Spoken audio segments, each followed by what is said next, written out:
Euh, bon, d'abord, les paradoxes de... Enfin non. En quoi... Mais si c'est dangereux ou là c'est pas dangereux, je dirais. Je pense que pour... même Maggie, même Margaret Thatcher a su refaire le visage de tout un pays, ou la Reagan, ou là d'autres gouvernants, ou là si on regardait dans l'ancien temps aussi, d'autres gouvernants ont su refaire le visage d'un pays, puis le pays, culturellement, sociologiquement, etc., il en a été marqué pour des générations. Et c'est en cela que Wynne, la conception de métaphysique d'un individu, ou d'un groupe d'individus, surtout d'un groupe d'individus, parce qu'un individu, bon, à part s'il possède 10 000 têtes nucléaires avec lesquelles il pourrait faire chanter le monde, l'individu, même, il peut rien faire. Mais qu'il a la capacité de mobilisation d'un individu et surtout la capacité de mobilisation ou de chantage sentimental d'un groupe d'individus. Oui, ils peuvent remodeler une nation, un peuple, la terre, généralement. Et et c'est ça un peu, Win, par exemple, c'est-à-dire, je sais pas je pense que c'est Omar Barissa qui m'a posé la question par rapport à la, à la, à la conception ou là, au projet de société ou là. Le danger, c'est-à-dire bien sûr, donc les arguments antagonistes des sociétés laïques ont quand même mené à des morts, etc. Qui est indéniable aussi, effectivement. Tu sais, Staline a été un grand semi-athée, parce qu'il est plus ou moins orthodoxe, mais bref. Mais son idéologie était laïque, elle a mené Hitler, c'est la même chose, etc. Donc il n'y a pas que nécessairement que des théocraties qui ont mené à des milliers ou à des millions de morts. Non, il y a eu aussi des régimes tout à fait séculiers, puis ça a mené quand même à des morts, à des dizaines de morts, etc. On appelle ça la dictature. Ou là, les États policiers. Comme par exemple l'Algérie. L'Algérie est un État policier, puis les meurtres qui se sont passés en Algérie se sont passés entre Algériens. On n'a pas eu besoin d'une invasion étrangère. Euh, Contrairement à tout ce qu'on peut rajouter, etc.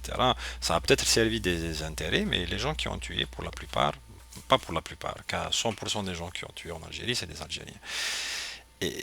Ok, je rebondis encore sur ça. La vision métaphysique, c'est-à-dire les projections purement métaphysiques d'un groupe d'individus peuvent mener à refaire une société, à refaire donc les conceptions aussi des individus, leurs conceptions même métaphysiques, à les remodeler ou là quasiment à les refaire à leur image. Et c'est la différence mais bien un état, mettons un état laïque ou un état, mettons non théocratique. Ok, c'est rarement vrai parce que ça n'existe pas, ça n'existe qu'en théorie. Un état non théocratique ou un état zama qui enlève toutes ces références religieux. Ça n'existe pas. Selectou nous en a parlé la dernière fois dans une de ses vidéos, c'est-à-dire que l'Allemagne reste quand même un État fondamentalement catholique, mais ces lois, la plupart d'entre elles, ont fini par dériver vers les droits de l'homme, etc., les droits individuels de l'homme. Oui, on ne parle pas que de nudité, etc. C'est donc les antagonismes qui, soi-disant, servent à polariser la discussion. Oui, c'est soit la mini-jupe, soit le khimar, etc., des trucs comme ça. On parle du milieu, de la moyenne des gens. Et donc la différence, Win Hedek, l'état théocratique, mettons, absolu, mettons par la charia, ou là on voudrait appeler, Vectoriel il parle que la condition, dans les faits, l'applicabilité, comme il dit, l'applicabilité est insensée dans les conditions normales. Donc, les conditions normales de température et de pression sociale ou la politique ou la financière, etc. Et il faudrait l'avènement du Dajjal pour que le Dawla islamique, comme bon, c'est-à-dire ça tendrait vers l'état uniforme de Brave New World, donc le meilleur des mondes. Win, la petite bricole qui est nucléaire, vraiment justement la petite bricole qui gêne, c'est que à la différence de lois humaines, les lois divines sont incontestables quand elles sont appliquées. C'est ça le malheur, c'est qu'à un moment donné, tu portes le poids de l'univers sur tes épaules si jamais tu es dissident envers des lois qui sont considérées comme des lois divines. tu portes le poids de l'univers. Ou les gens ne pèsent pas ça. Ils ne pèsent pas le fait que Blik, qui a droit à des notions qui m'a Rabbi, qui m'a Allah, qui m'a. Etc. Et- ils sont anthropocentristes. Ils sont anthropocentristes. Maintenant, ils considèrent que l'Ard est le centre de l'univers. Encore une fois, l'Ard n'est pas le centre de l'univers. Je ne sais pas si j'apprends quelque chose à quelques-uns, mais la Terre n'est pas le centre de l'univers. C'est-à-dire que les lois qui s'appliquent, où l'être humain il va sentir le poids de l'univers sur ses épaules, et des lois humaines, où ils ne sont pas ce poids, donc il peut toujours être enfermé, torturé, même tué, etc. Mais il peut quand même il ne joue pas son éternité là-dessus. Il ne joue pas son éternité là-dessus. Donc les lois humaines, ce qu'il y a d'avantageux avec elles, c'est que les gens n'ont pas ce chantage d'avoir perdu et leur vie et leur au-delà.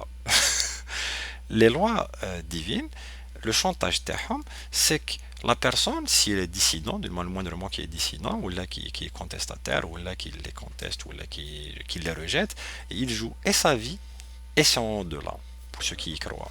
Donc, bon, donc